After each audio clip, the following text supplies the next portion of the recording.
Dans le même esprit, en 1946, les 3 élus du peuple malgache déposent sur le bureau de l'Assemblée nationale à Paris un projet d'indépendance pour la Grande Île. Lorsqu'il y a ce projet de loi déposé par les 3 députés à l'Assemblée nationale française, eh bien, Auriol, qui était donc le président de l'Assemblée nationale à l'époque, a considéré que c'était une provocation et que c'était une incitation à la rébellion. Et c'est là que les choses se sont radicalisées.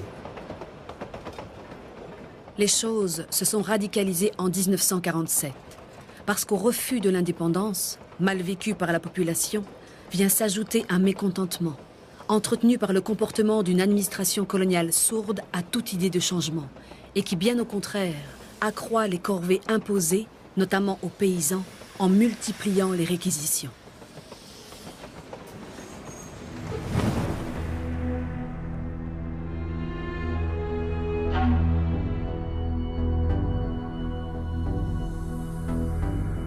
La rébellion éclate le 29 mars. Les rebelles prennent le camp de Moramang, prennent les armes, tuent des soldats français, notamment des tirailleurs, ce qu'on appelle les tirailleurs sénégalais.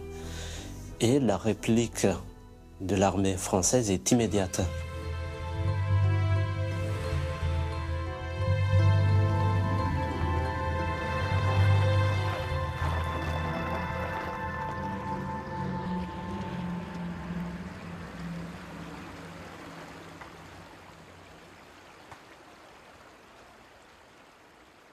Et là, prend force le fait de se réfugier dans la forêt. Ce n'était pas simplement aller dans un lieu inaccessible à l'armée française, mais c'était aussi revenir à une certaine sacralité de la terre malgache. Et la forêt, à ce moment-là, devenait comme une sorte de matrice où cette notion de terre malgache devenait encore de plus en plus forte. Il y avait ce sacré qui pouvait même les préserver des balles. Beaucoup de ces rebelles allaient au front avec juste ici un point rouge de la terre qu'on prend et puis qu'on met ici, et aussi avec quelques amulettes qu'ils vont mettre sur leur poitrine, et de se dire que il leur suffit de dire Ran, Ran, et les balles se transforment en eau. L'armée française a compris que si les armes ne pouvaient pas venir à bout de ces talismans, ou de ces rebelles plutôt, il faut prendre le symbole.